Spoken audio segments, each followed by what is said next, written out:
Alhamdulillah, Assalamualaikum warahmatullahi wabarakatuh.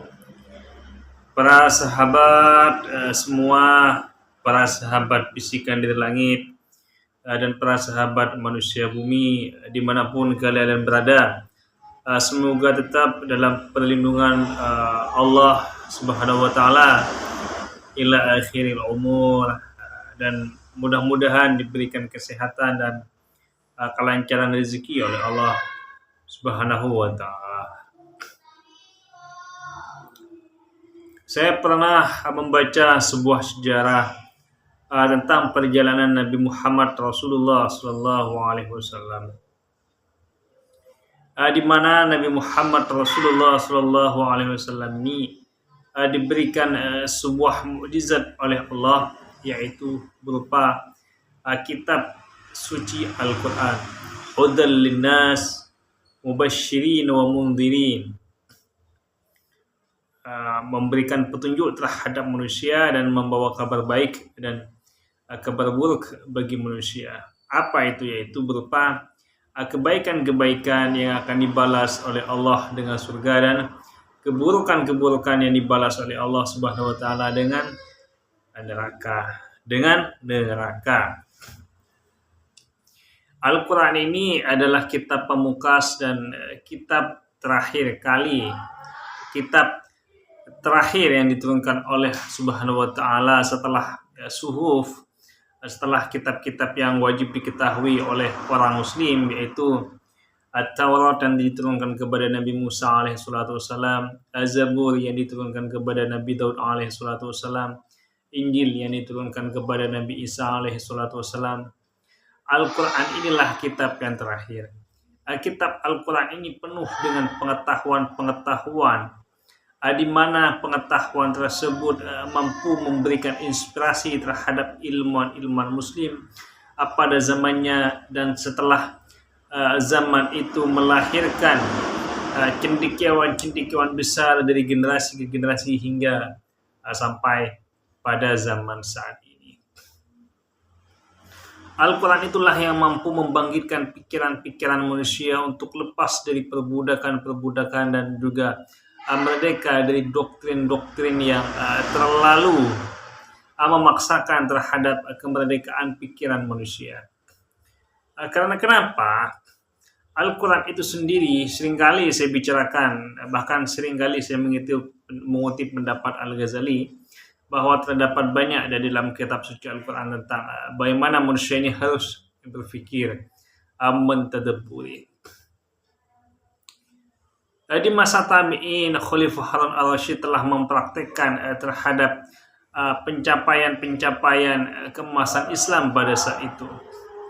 Karena di masa Khalifah al-Ma'mun, dia bermimpi didatangi oleh Aristoteles untuk menerjemahkan para buku-buku filsuf yang mayoritas dari Yunani pada saat itu.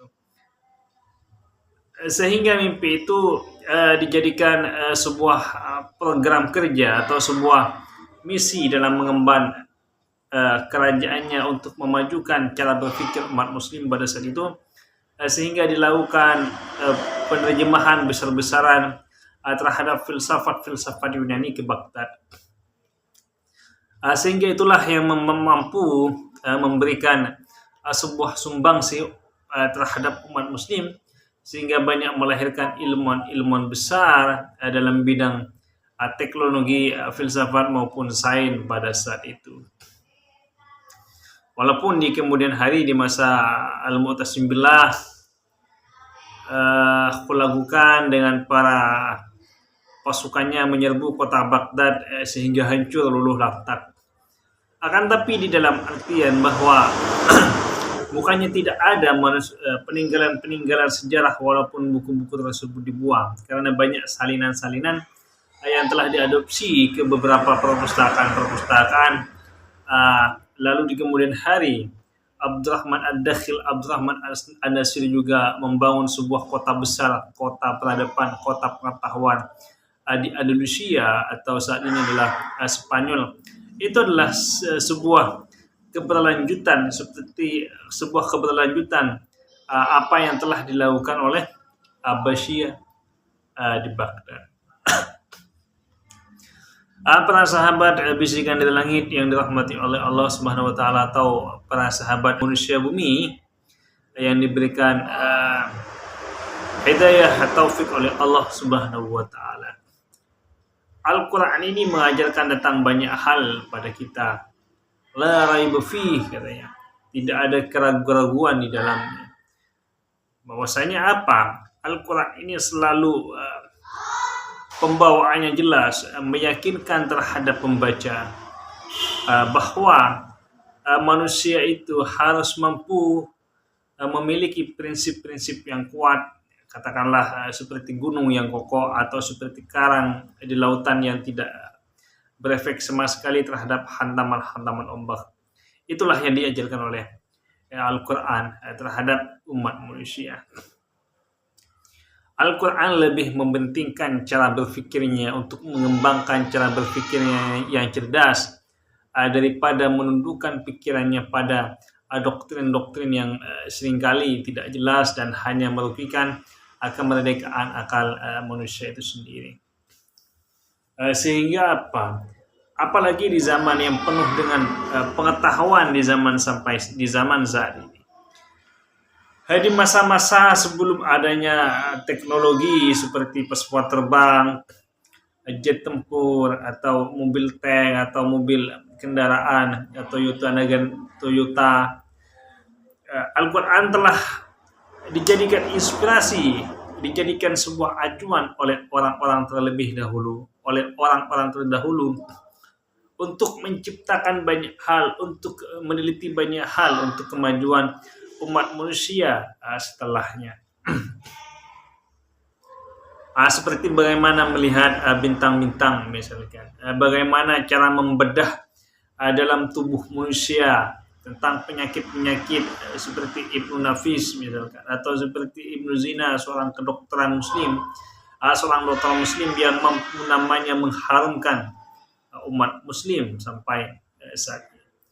Ini sudah banyak karena pengamalannya adalah dari kitab suci Al-Quran. Doktrinan itu tidaklah layak untuk dijadikan acuan bahwa itu adalah ajaran Islam. Tidak. Islam ini selalu mengajarkan terhadap manusia untuk membangun cara berpikir yang maslahah, yang baik. Makanya manusia itu dikenal dengan hayawanun natik, manusia yang mampu berpikir. Kalau dalam istilahnya